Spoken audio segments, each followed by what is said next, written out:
Hello friends, welcome to the Ayurvedic Mentor YouTube channel. तर आपण क्रियाशरीरचा मॉडर्न पार्ट बघत आहे. क्रियाशरीर पेपर 1चा. त्यामध्ये आपण होमिओस्टॅसिस बघितलं, रेस्पिरेटरी सिस्टम बघितलं, GIT बघितलं. आता आपण नेक्स्ट पार्ट बघणार आहोत, नर्वस सिस्टम. ठीक आहे, हा पेपर 1चा मॉडर्न पार्ट आहे. कशाचा? फिजिओलॉजीचा, म्हणजे क्रियाशरीरचा. ठीक आहे, तर आपण पहिल्यांदा general introduction to nervous system. Nervous सिस्टमचा आपण पहिल्यांदा जनरल इंट्रोडक्शन बघू. तर काय, the nervous system is a complex network of nerve. हे काय, नर्व सिस्टम काय, कॉम्प्लेक्स नेटवर्क ऑफ नर्व आहे. Nerve cells which nerve cells, त्यालाच काय म्हणतात, न्यूरॉन्स म्हणतात. विच कॅरी काय करतात, जे काय करतात, carry impulse or message to and from the brain and spinal cord. To म्हणजे कडे आणि फ्रॉम म्हणजे कडून. ब्रेन आणि स्पायनल कॉर्ड कडे किंवा कडून जे इम्पल्स किंवा मेसेज कॅरी करतात. कशाच्या, हे काय, complex network of nerve cells or neurons which carry impulse or message to and from the brain and spinal cord to various part of the body. Nervous system काय, ते nervous सिस्टमचे दोन part होतात, central nervous system आणि peripheral nervous system. Central nervous सिस्टममध्ये काय, ते brain आणि स्पायनल कॉर्ड. पेरिफेरल नर्वस सिस्टममध्ये काय, ते consist all nerves outside the brain and spinal cord. याच्यामध्ये येतात क्रॅनियल नर्व्स 12 पेयर्स. नंतर येते स्पायनल नर्व्स 31 पेयर. ठीक आहे, नंतर येते पेरिफेरल नर्वस सिस्टम दोन टाईपमध्ये होते. एक येते ऑटोनॉमिक नर्वस सिस्टम आणि एक येते somatic nervous system. Somatic nervous system काय येते, voluntary movements and skeletal muscle. हे स्केलेटल मसल आणि व्हॉलंटरी मुवमेंट्स कंट्रोल करते. कोणती? Somatic nervous system. Autonomic nervous system काय करते, कंट्रोल्स इनव्हॉलंटरी मुवमेंट्स अँड विसरल ऑर्गन कोणते, आपले जे इंटरनल ऑर्गन्स होतात त्याला विसरल ऑर्गन म्हणतात. ठीक आहे, नंतर याचे दोन टाईप पडतात. कोणते पडतात, सिम्पथॅटिक आणि पॅरासिम्पथॅटिक. सिम्पथॅटिक काय करते, वर्क इन इमर्जन्सी. 3F आपण बघितलं तर फ्लाईट अँड फाईट. हे 3Fचं मेकॅनिझम असते, इमर्जन्सीमध्ये काम करते. हे काय करते, सिम्पथॅटिक नर्वस सिस्टम जास्त एनर्जी कंझ्युम करते. आणि पॅरासिम्पथॅटिक काय करते, वर्क इन रेस्ट कंडिशन. हे रेस्ट कंडिशनमध्ये वर्क करते आणि हे रिझर्व करते एनर्जी. ठीक आहे, नर्वस सिस्टम कशासाठी हेल्प करते, कोऑर्डिनेशन ऑफ द बॉडीच्या कोऑर्डिनेशनमध्ये हेल्प करते. न्यूरॉन प्लस न्यूरोग्लियल सेल्स हे काय करतात, नर्व सेलचं फॉर्मेशन करतात. आणि नर्व सेल्स काय करतात, नर्व सेल्स मिळून नर्व टिश्यू फॉर्म करतात. आणि नर्व टिश्यू मिळून काय म्हणते, नर्व सिस्टम बनते. ठीक आहे, नंतर नेक्स्ट टॉपिक येते न्यूरॉन्स काय, longest cell of the body. हे काय, longest cell of the body हा MCQ साठी आपल्याला विचारू शकतात. They can not divide after birth due to absence of centrioles. हे काय करतात, आपल्या डिव्हिजन बर्थच्या नंतर हे डिवाइड होऊ शकत नाही. कारण की याच्यामध्ये सेंट्रल अब्सेंट राहते. हे आपल्याला MCQ साठी पण विचारू शकतात. आणि हे आपण 11-12 मध्ये सुद्धा बघितलेलं आहे. सेंट्रल सेलचं डुप्लिकेशन जेव्हा आपण मायटोसिस मिओसिस बघितलं होतं, तेव्हा आपल्याला काय लागते, सेलच्या डुप्लिकेशनसाठी काय लागते, सेंट्रिओल लागते. नंतर इथे नो रिजनरेशन पॉवर, यामध्ये रिजनरेशन पॉवर नसते. Brain tumour is called gliomas which is due to uncontrol division of neuroglial cells. आता तुम्ही म्हणतात की रिजनरेशन पॉवर नाही, तर मग जे आपलं ब्रेन ट्यूमर होतात, तर ब्रेन ट्यूमरमध्ये तर मग एक्सेसिव्ह सेल ग्रोथ होते. तर मग तिथं कोणते सेल ग्रोथ होतात, तिथं काय होते, तिथं न्यूरोग्लियल सेल्स डेव्हलप होतात. तिथं कोणत्या सेल्स डिव्हिजन होतात, न्यूरोग्लियल सेल्स. याच्याकडे सेंट्रल राहते. ह्या हे होऊ शकतात, काय म्हणतात, ह्या डिवाइड होऊ शकतात. म्हणून uncontrol division of neuroglial cells. याचे कंपार्टमेंट्स काय, कंपोनंट्स काय, तर सेल बॉडी किंवा सायटॉन, डेंड्राइट्स आणि एक्झॉन. हे आपण 11-12 मध्ये पण बघितलेलं आहे. याची डायग्राम येते आपल्याला.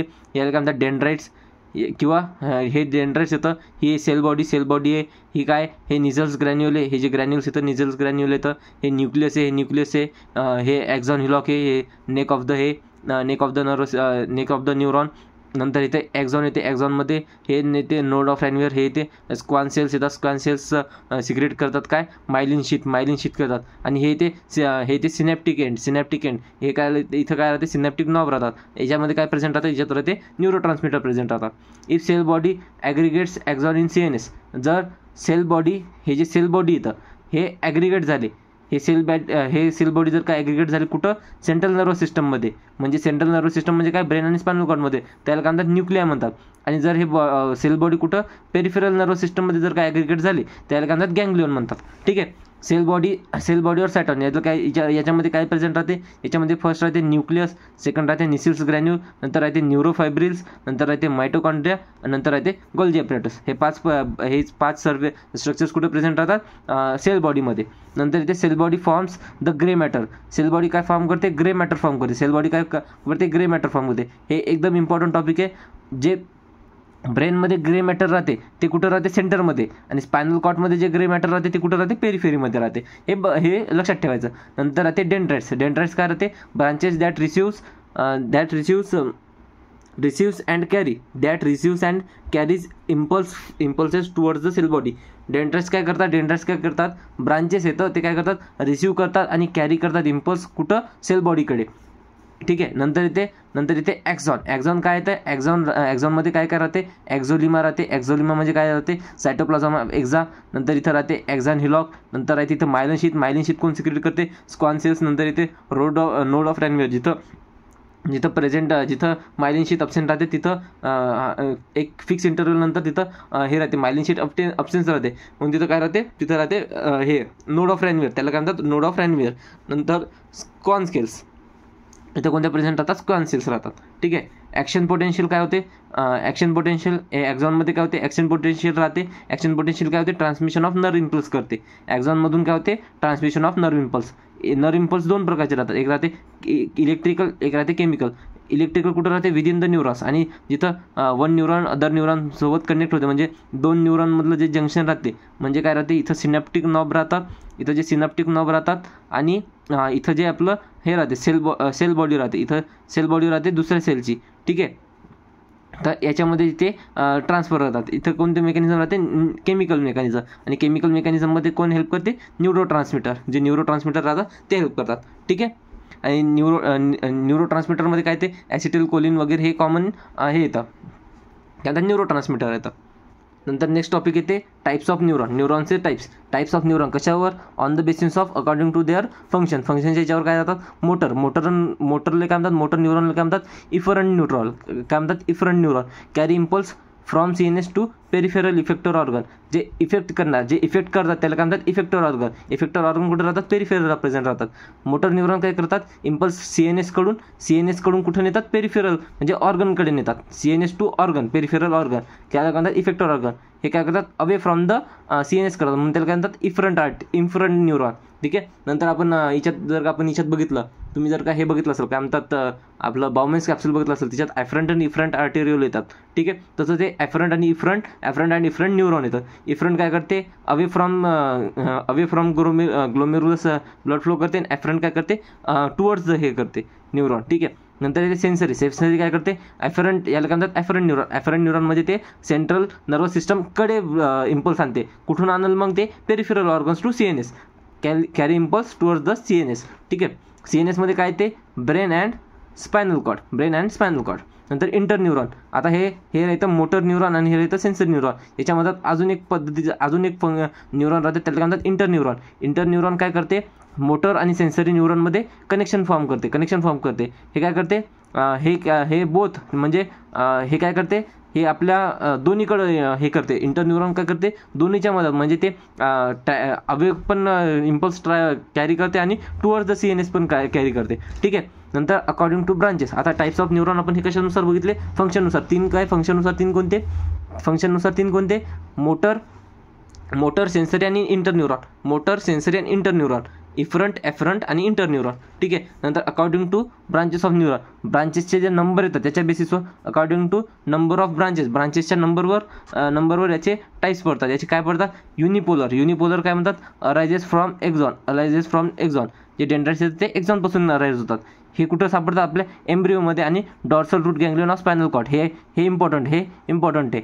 युनिपोलर न्यूरॉन कुठे सापडतात, आपल्या बॉडीमध्ये एम्ब्रिओमध्ये सापडतात, आणि dorsal root ganglion of spinal कॉर्डचं जे डॉर्सल रूट गँग्लियन राहते तिथं प्रेझेंट राहते. नंतर राहते बायपोलर न्यूरॉनमध्ये काय राहते, dendrites arises from cell body. ठीक आहे. इथं कुठून होतात, इथं अरायजेस फ्रॉम एक्झॉनपासून अरायज होतात. ठीक आहे. नंतर इथे हे कुठं प्रेझेंट राहतात, बायपोलर न्यूरॉन रेटिना ऑफ आयमध्ये प्रेझेंट राहतात, इंटरनल इयरमध्ये प्रेझेंट राहतात, आणि ऑल्फॅक्टरी डक्टमध्ये प्रेझेंट राहतात. म्हणजे हे कुठं राहतात, आपल्या हेड रिजनमध्येच राहते पूर्ण प्रेझेंट. हेड रिजनमध्ये कुठं राहते, इयर, आय आणि नोज, ENTमध्ये इयर, नोज आणि थ्रोट नाही, म्हणजे इयर, आय आणि ऑल्फॅक्टरी डक्ट कुठं राहते, नोजमध्ये राहते. ठीक आहे. नंतर इथे मल्टीपोलर न्यूरॉन. हे माहीत पाहिजे. युनिपोलर न्यूरॉन कुठं राहते, एम्ब्रिओ आणि dorsal root ganglion of spinal cord. Bipolar neuron कुठे प्रेझेंट राहते, retina of eye, internal ear आणि ऑल्फॅक्टरी डक्टमध्ये. नंतर राहते मल्टीपोलर न्यूरॉन, नंतर येते multipolar neuron. Dendrites arises from different side of the cell body. Dendrites कुठून अराईज होतात, different parts of the cell बॉडीपासून अराईज होतात. हे कुठे राहतात, हे मेजरली हे प्रेझेंट राहतात. मेजरली कोणते न्यूरॉन्स राहतात, मल्टीपोलर न्यूरॉन. म्हणजे हे सर्व इम्पॉर्टंट आहे, कुठे कुठे प्रेझेंट राहतात ते आपल्याला माहीत पाहिजे. हे आपल्याला MCQ साठी पण विचारू शकतात. ठीक आहे. नंतर येते according to myelin sheath. According to myelin sheath पहिल्यांदा आपण काय बनलं, फंक्शन. फंक्शनच्या बेसिसवर काय आहे तर 3, सेन्सरी, मोटर आणि इंटरन्यूरॉन. ठीक आहे. नंतर आपण याच्या बेसिसवर काय बनलं, नंबर ऑफ ब्रांचेसच्या भरोशावर त्याच्यावर काय राहतं, युनिपोलर, बायपोलर आणि मल्टीपोलर. ठीक आहे. आता बघत आहे आपण अकॉर्डिंग टू मायलिन शीथ. हे काय म्हणतात, मायलिनेटेड आणि non myelinated neuron. Myelin sheath is present जर का असेल तर मायलिनेटेड न्यूरॉन. फंक्शन काय राहते, हे काय करतात, इन्सुलेटर सारखं काम करतात. Myelin sheath form by, myelin sheath कशाने फॉर्म होते, स्क्वॉन सेल्स न फॉर्म होते. आणि नॉन मायलिनेटेड न्यूरॉन काय राहतात, मायलिन शीथ अब्सेंट राहते, डझंट, आणि हे इन्सुलेटर सारखे ॲक्ट करत नाहीत. आणि myelin sheath not form by, म्हणजे इथं काय राहते, आता इथं आपल्याला MCQ विचारू शकते. नॉन मायलिनेटेड न्यूरॉनमध्ये काय राहते, मायलिन शीथ अब्सेंट राहते, मायलिन शीथ अब्सेंट राहते, बट स्क्वॉन सेल्स काय राहतात, प्रेझेंट राहतात. याच्यामध्ये काय राहते, याच्यामध्ये मायलिन शीथ पण प्रेझेंट राहते आणि स्क्वॉन सेल्स पण प्रेझेंट राहतात. इथं मायलिन शीथ प्रेझेंट होत नाही, याचा अर्थ असा नाही की इथं स्क्वॉन सेल्स नाही, इथं स्क्वॉन सेल्स येतात, फक्त ते मायलिन शीथ बनवत नाही. ठीक आहे. तर हे आपल्याला MCQच्या दृष्टीने आपल्याला महत्त्वाचं आहे. ठीक आहे. हा कन्सेप्च्युअल पॉईंट आहे, तर लक्षात ठेवा. नंतर function of brain. Function of ब्रेनमध्ये काय ते, आता इथे नेक्स्ट पॉईंट येते function of brain. Function of ब्रेनमध्ये पहिले येते फ्रंटल लोब काय, मोटर एरिया. हे मोटर एरिया राहते. मोटर एरिया काय करते, फ्रॉम CNS टू द काय म्हणतात आपल्या पेरिफेरल ऑर्गन, इथं हे ट्रान्सफर करते. Motor area, frontal lobe motor area आहे. याचं फंक्शन काय, controls voluntary movement of opposite side. म्हणजे समजा जर का राईट फ्रंटल लोब असेल तर ते काय करते, ते लेफ्ट साईड कंट्रोल करते, आणि जे लेफ्ट फ्रंटल लोब आहे ते राईट साईड कंट्रोल करते. हे अपोजिट चालते. ठीक आहे. नंतर इथे परायटल लोब काय राहते, सेन्सरी एरिया राहते. सेन्सरी एरिया राहते म्हणजे इथं सेन्सेशन, म्हणजे बॉडी ऑर्गन टू CNS हे नर्व ट्रान्सफर होते. Perceive sensation of opposite side, म्हणजे सेम इथं ते लेफ्ट परायटल लोब काय करत, राईट साईडचे सेन्सेशन रिसीव्ह करत आणि लेफ्ट साईडचे सेन्सेशन रिसीव्ह करत. नंतर राहते ऑसिपिटल लोबमध्ये काय राहते, व्हिज्युअल सेंटर इज प्रेझेंट. इथं राहते व्हिज्युअल सेंटर, म्हणजे आपलं जे पाहायचे सेंटर येतं, व्हिजनचे सेंटर येतं, ते प्रेझेंट कुठे राहतात, ऑसिपिटल लोबमध्ये. नंतर राहते टेम्परल लोबमध्ये काय राहते, ऑडिटरी सेंटर राहते आणि लिम्बिक सिस्टम प्रेझेंट राहते. टेम्परल लोबमध्ये काय राहते, ऑडिटरी सेंटर आणि लिम्बिक सिस्टम प्रेझेंट राहते. नंतर इथे प्रीफ्रंटल लोब. नंतर काय ते प्रीफ्रंटल लोब हे इथं काय राहते, इथं राहते इंटेलिजन्स सेंटर किंवा इंटेलेक्च्युअल फंक्शन्स परफॉर्म करते. ठीक आहे. म्हणजे आपले जे नॉलेज वगैरे बेस आहे तर ते फंक्शन आपले इथं परफॉर्म होतात. ठीक आहे. प्रीफ्रंटल लोबमध्ये आधी काय बनवलं, फ्रंटल लोबमध्ये काय करते, voluntary movements of opposite side. हे काय करते, सेन्सरी न्यूरॉन, सेन्सेशन ऑफ हे परसिव्ह करते, म्हणजे आणते, रिसीव्ह करते. हे काय करते, ऑसिपिटल लोब काय करते, व्हिज्युअल सेंटर, इथं व्हिज्युअल सेंटर राहते. ऑसिपिटल लोब आपल्या मागं राहते. ठीक आहे. आपल्या हेडच्या बॅक साईडला राहते. नंतर येते थॅलॅमसमध्ये काय ते, थॅलॅमस काय, relay centre in sensory pathway. हे काय करते, थॅलॅमस रिले सेंटर सारखं काम करते कुठं, सेन्सरी पाथवेमध्ये. जे सेन्सरी पाथवे राहते, सेन्सरी पाथवेमध्ये काय राहते, अपोजिट म्हणजे आपल्या बॉडी ऑर्गन टू CNS काय होते, नर्व इम्पल्स हे होते, ट्रान्सफर होते. याच्यामध्ये हे जे थॅलॅमस आहे हे रिले सेंटर काम करते. रिले सेंटरमध्ये इथं रिले सेंटर सारखं काम करते. ठीक आहे. Centre for processing of sensory information, जी सेन्सरी इन्फॉर्मेशन येते बॉडी ऑर्गनपासून ती इथं काय होते, ती थॅलॅमसमध्ये प्रोसेस होते, मग ब्रेनकडे जाते. ठीक आहे. डिटरमाइनिंग क्वालिटी ऑफ सेन्सेशन म्हणजे सेन्सेशनची क्वालिटी जाणवते, म्हणजे सेन्सेशन इनफ आहेत का नाही नर्व इम्पल्स जनरेट करायसाठी. म्हणजे काही फंक्शन परफॉर्म करायसाठी, काहीतरी याच्यावर रिॲक्शन द्यायसाठी, जे इम्पल्स येते त्याच्यावर काही ना काही रिॲक्ट करायला ना ब्रेन आपला, तर त्याच्यासाठी जे सेन्सेशन आहेत ते इनफ आहेत का नाहीत ते करते. सेंटर फॉर हे काय करते, याच्यात काय राहते, थॅलॅमसमध्ये सेंटर ऑफ रिफ्लेक्स ॲक्टिव्हिटी. इथं जे रिफ्लेक्सेस येतात आपले, जे क्विक मुवमेंट होते ती कुठे प्रेझेंट राहते, थॅलॅमसमध्ये राहते. ठीक आहे. Centre for integration of motor activity. हे काय करते, जी मोटर ॲक्टिव्हिटी, जी म्हणजे आपण जी इन्फॉर्मेशन ट्रान्सफर करतो त्याचं पण इंटिग्रेशन कुठं होते, थॅलॅमसमध्ये होते. ठीक आहे. तर थॅलॅमस इम्पॉर्टंट, हे लक्षात ठेवायचं सर्व. ठीक आहे. नंतर नेक्स्ट पॉईंट येते हायपोथॅलॅमस. हायपोथॅलॅमस काय येते, रोल इन थर्मो रेग्युलेशन. हे काय होते, टेम्परेचर कंट्रोलमध्ये थर्मो रेग्युलेशनमध्ये हेल्प करते. Controls pituitary Gland. पिट्युटरी ग्लँडला पण कोण कंट्रोल करते, hypothalamus. Control food and water intake. जे आपलं तहान आणि हे राहते, जेवण भूक राहते, ते कोण कंट्रोल करते, हायपोथॅलॅमस कंट्रोल. हे काय करते, बायोलॉजिकल रिदम ऑफ बॉडी. हे बायोलॉजिकल रिदम बॉडीची जी ती मेंटेन करते. आणि काय करते, सेक्शुअल बिहेवियर ऑर लिबिडो जे आहे ते आपलं कंट्रोल करते. कोण कंट्रोल करते, हायपोथॅलॅमस कंट्रोल करते. नंतर इथे brain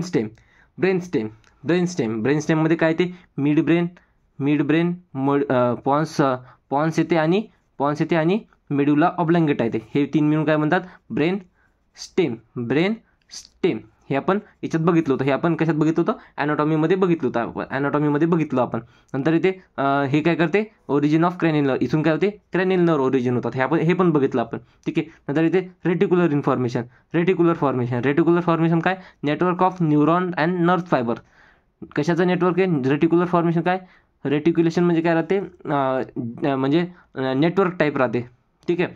network of neurons and nerve fibre काय करते, स्लीप आणि वेकफुलनेस म्हणजे झोपणं आणि जागणं हे कंट्रोल कोण करते, आपलं रेटिक्युलर फॉर्मेशन. ठीक आहे. नेटवर्क ऑफ न्यूरॉन आणि नर्व फायबर. नंतर इथे मेडुला ऑब्लॉंगेटा काय करते, हे व्हायटल सेंटर कंट्रोल करते. आपले जे व्हायटल ऑर्गन्सचे जे सेंटर येतात ते कशात राहतात, मेडुला ऑब्लॉंगेटामध्ये राहतात. याच्यामध्ये रेस्पिरेटरी सेंटर पण प्रेझेंट राहतात आणि कार्डियक सेंटर पण प्रेझेंट राहतात. ठीक आहे. रेस्पिरेटरी सेंटर पण आपण बघितले तर रेस्पिरेशनमध्ये मेकॅनिझम ऑफ रेस्पिरेशनमध्ये सांगितलं होतं 2 सेंटर राहतात आपल्या मेडुला ऑब्लॉंगेटामध्ये प्रेझेंट. ठीक आहे. नंतर राहते सेरेबेलम काय राहते, सेरेबेलम निओ म्हणजे काय, कोऑर्डिनेशन ऑफ मुवमेंट. हे काय करते, मुवमेंटमध्ये कोऑर्डिनेशन असते. जे मुवमेंट्समध्ये जे कोऑर्डिनेशन असते ते त्याचं काम कोण करते, सेरेबेलम करते. सेरेबेलम कशाचा पार्ट आहे, हाइंड ब्रेनचा पार्ट आहे. हे काय म्हणते, निओ पॅलिओ आणि आर्काय. सेरेबेलम. निओ म्हणजे काय करते, कोऑर्डिनेशन ऑफ मुवमेंट. पॅलिओ म्हणजे काय करते, मसल टोन कंट्रोल. नंतर आर्काय काय करते, पोश्चर अँड इक्विलिब्रियम मेंटेनन्स. हे 3 कशाचे काम येतं, सेरेबेलमचे काम येतं. काय, निओ पॅलिओ आर्काय. ठीक आहे. नंतर इथे बेसिल गँगलिया. बेसिल गँगलिया काय करते, रेग्युलेशन ऑफ मसल टोन. जे मसल टोन आहे त्याचं रेग्युलेशन कोण करते, बेसिल गँगलिया. नंतर ते स्पायनल कॉर्ड काय करते, रिफ्लेक्स ॲक्शन मॅनेजमेंट. हे काय करते, रिफ्लेक्स ॲक्शन मॅनेजमेंट करते. तर आपण इथपर्यंत समजलं तुम्हाला. तर आपण हा काय पॉईंट बघितला, आपण जे ब्रेनचे फंक्शन्स येतं ते बघितले, ते कोणता पार्ट काय फंक्शन परफॉर्म करते. ठीक आहे. नेक्स्ट पार्ट येते प्रॉपर्टीज ऑफ नर्व फायबर. जे नर्व फायबर येतं त्याचे प्रॉपर्टीज बघायचे आपल्याला. तर त्याच्या 4 प्रॉपर्टीज काय, कंडक्टिव्हिटी, एक्साइटेबिलिटी, ॲडॅप्टेशन आणि रिफ्रॅक्टरी पिरियड. ठीक आहे.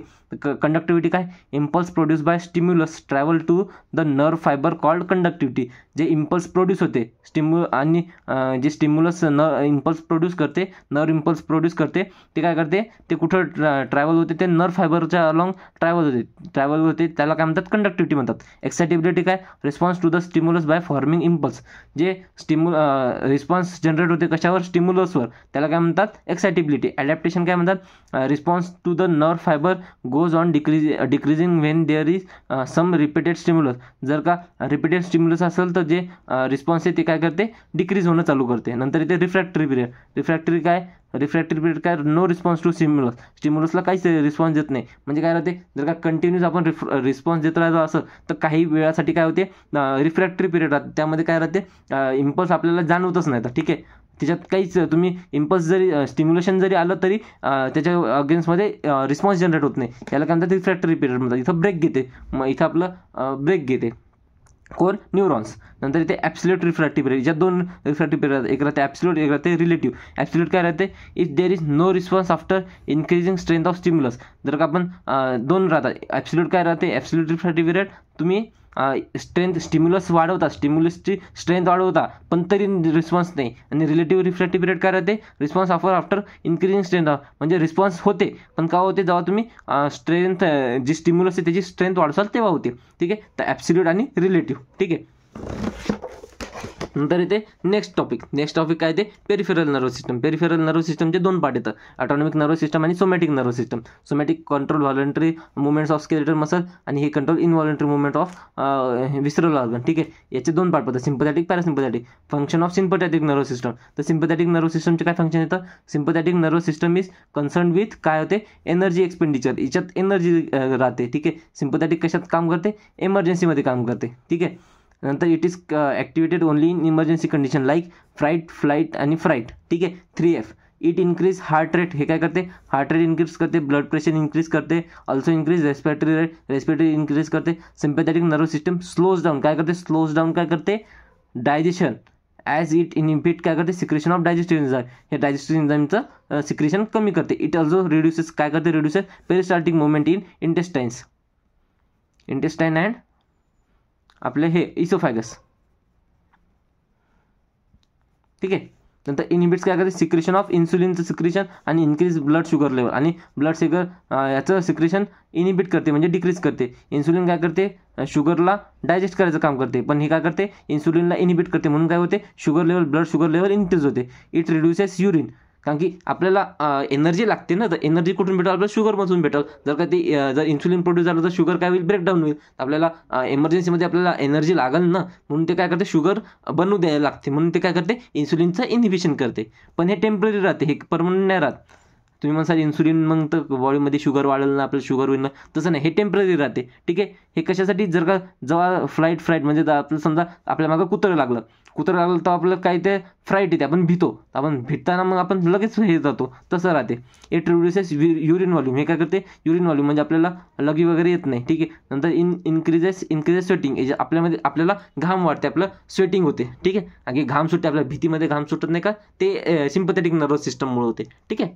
नंतर येते parasympathetic. Function of parasympathetic nervous system. Parasympathetic nervous system saves the energy expenditure. हे काय करते? जे एनर्जी एक्सपेंडिचर आहे त्याला वाचवते, सेव्ह करते. नंतर इट वर्क्स इन. हे काय करते? नॉर्मल कंडिशनमध्ये काम करते. इट रिड्यूस करते हार्ट रेट आणि blood pressure. Also reduces respiratory rate पण इन्क्रीज करते. आणि काय करते? Stimulus secretion of saliva, digestive juice आणि इन्सुलिन. हे काय करते? स्टिम्युलेट करते. ते काय करते? इनहिबिट करते. हे स्टिम्युलेट करते. Does not affect urine volume. Urine व्हॉल्यूमवर काहीच अफेक्ट करत नाही parasympathetic nervous system. Increase gastric मोटॅलिटी.